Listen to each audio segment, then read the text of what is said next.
Industry voice. Data centers didn't fail Lake Tahoe. The centralized grid did. This month, Liberty Utilities learned it has less than a year to find a new electricity source for 49,000 residents it serves in Lake Tahoe, Nevada. The company buys 75% of its power from Environment+Energy, which recently chose to divert its power to serving newly built data centers in the area. A good deal of blame has been heaped on those facilities for putting the local utility in such a bind. But in the case of Lake Tahoe, it's not data centers that are failing the local community. It's our centralized power system, one that businesses and residents no longer need to fully rely on. Across the country, utilities and grid operators are wrestling with a growing appetite for electricity inside a system that is underprepared and undersourced, operating under the assumption that more centralized infrastructure is the answer. The challenges Tahoe faces are more extreme than those of less isolated areas, but at the core, every region is facing the constraints of a centralized grid that wasn't designed for modern energy demands. Most of our transmission and distribution infrastructure was built for a 20th century economy: electric lights, traditional manufacturing, and residential heating and cooling. This equipment is now aging at exactly the time when energy demand is heating up. In Lake Tahoe, the two major transmission lines serving the North Shore are among the oldest electric lines in California. The need to upgrade them was identified as far back as the 1980s. The rest of the country is no better off. Overall, the American Society of Civil Engineers gives the U.S. electrical grid a D+ rating. This system served us in an era when there was predictable load growth measured in low single digits per year. But data centers, along with electrification and the reshoring of manufacturing industries, has supercharged that growth and accelerated the need to reshape our grid. Investor-owned utilities are planning $1.4 trillion in capital spending over the next 5 years in an effort to catch up. Even if every dollar gets spent on time and on budget, the new infrastructure will arrive years after the demand. In the meantime, the system absorbs the stress by raising rates, lengthening interconnection queues, and making choices like the one made for Lake Tahoe. The local energy path not taken. Liberty's situation is instructive in another way, too. It shows what happens when on-site energy, solar, storage, and other distributed energy resources is treated as a side program by utilities instead of a strategic priority. Liberty has not ignored local and regional clean energy. It offers net metering, runs a solar incentive program, SEP, and has 2 utility-scale solar facilities in Nevada that together supply a meaningful share of its annual customer energy needs. But the scale tells the real story. The SIP was authorized at $420,000 annually and is currently focused on underserved communities, affordable housing, entities serving low-income residents, food banks, shelters, and Title I public schools. That is good policy. However, this SIP is not a scalable distributed energy strategy for the full customer base.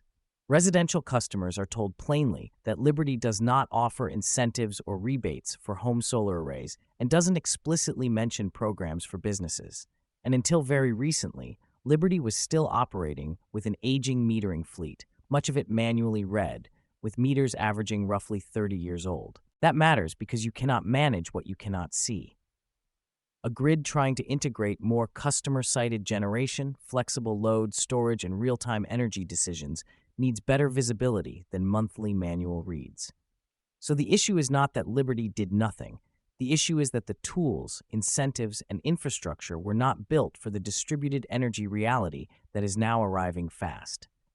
Had Liberty and all of its utility peers spent the last decade actively building local generation capacity and supporting commercial and residential customers to generate and store their own power, its exposure to the Environment+Energy arrangement would look different today. Not eliminated, but meaningfully reduced. Every kilowatt-hour produced locally does not need to cross the Nevada desert. Every business or building with storage is a node that stays lit during public safety power shutoff events, which are going to increase in frequency and duration as wildfire risks rise. Every distributed asset on the grid is a capacity that the utility doesn't have to procure, transmit, or defend in a rate case. The utility didn't create the dependency on Environment+Energy. That's a structural inheritance. But the distributed alternative existed, the economics were real, and the need was visible. It just wasn't the priority, particularly due to the guaranteed rate of return commercial structure, where utilities are guaranteed a rate of return on every dollar spent. This incentivizes building high-cost infrastructure. That gap between what was available and what was built is the same gap facing utilities and businesses across the country. And unlike a transmission line over the Sierra, closing it doesn't require hundreds of millions of dollars or an act of federal regulators. It requires a decision. Who is already making that decision? What is striking and underreported is who has already started solving for this. The same data centers driving load growth are now moving toward bringing their own power at a surprisingly quick pace. According to a February 2026 CleanView report, 59 announced U.S. data center projects are planning on-site generation totaling 90 gigawatts. That is roughly 5 times the peak demand of New York City.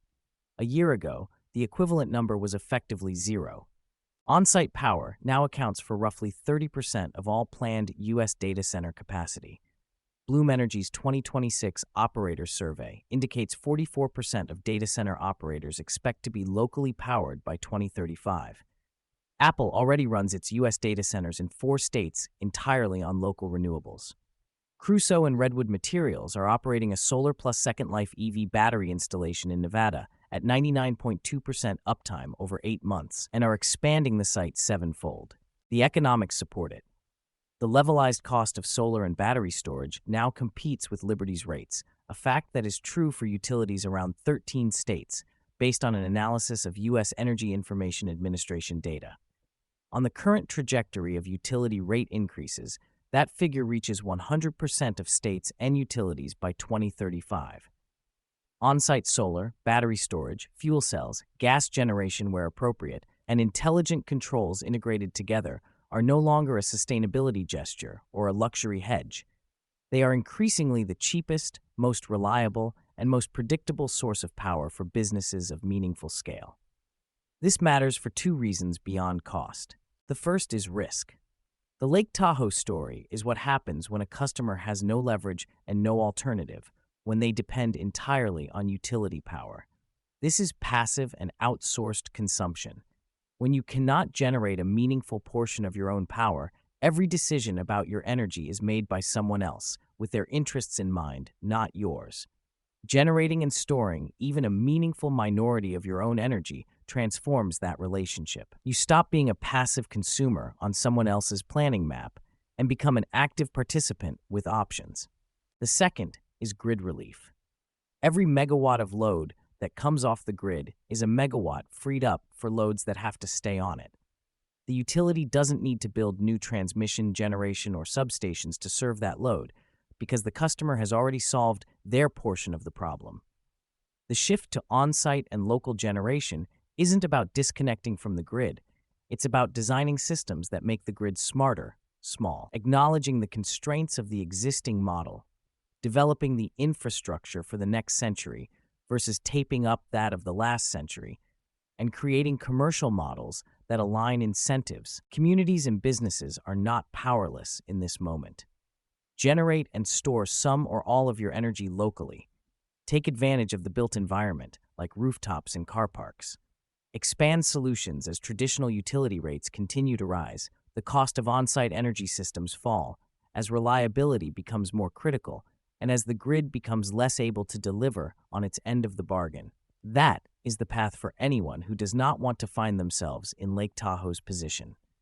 Gareth Evans is the CEO and founder of Vecta, the platform and marketplace that empowers businesses to take control of their energy future by planning and buying on-site energy systems.